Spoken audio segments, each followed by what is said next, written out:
আসসালামু আলাইকুম, হ্যাপি রমাদান। তো অনেক দিন থেকে ব্লগ নিয়ে আসিনি, আজকে যে ব্লগটা নিয়ে এলাম আমার করার জীবনের সব থেকে সেরা ব্লগ।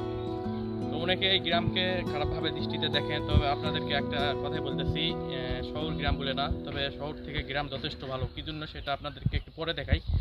আপনাদের সন্তানকে সুশিক্ষিত করার আগে অবশ্যই নৈতিক শিক্ষা দিবেন, অর্থাৎ ধর্মীয় শিক্ষা দিবেন। দেশে বিদেশে এবং শহরে যেভাবে বৃদ্ধাশ্রম বাড়তেছে সেটা কিন্তু শহরের দিকে লক্ষ্য করে দেখতে পাবেন আপনারা, গ্রাম অঞ্চলে আপনারা দেখতে পাবেন না। তো কেন বললাম সেটা ভিডিওর পরবর্তীতে আপনারা দেখতে পাবেন। সে পর্যন্ত সুস্থ থাকুন, ভালো থাকুন। আপনারা যেটা দেখতে পাচ্ছেন এটা হচ্ছে আমাদের মসজিদ, আর এই মসজিদেই প্রাচীনকাল থেকে এখানে আরবি শিক্ষার একটা প্রচলন আছে। এখান থেকেই সবার হাতে যাত্রা শুরু হয়, হাতে কলমে। আমারও হয়েছিল, আমিও আমাদের এই মাওলানা সাহেবের কাছেই কোরআন শরীফ পাইছিলাম। তো যাই হোক, দেখতেছিলাম সেখানে আজকে ইফতারের দোয়া এবং অনেক কিছু শেখাচ্ছিল। তো ভাবলাম অবশ্যই এটা আপনাদেরকে একটু দেখাই।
এই জিনিসগুলো আগে ভিতর গাতে নিতে হবে। আমল করলে আর আমল যদি থাকে, আমলের কি আগে তোমরা করতে পারবে।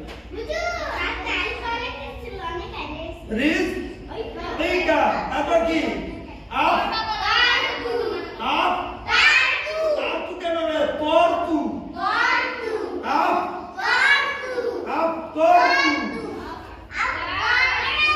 আপ পর তু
ভালো থাকবেন, সুস্থ থাকবেন।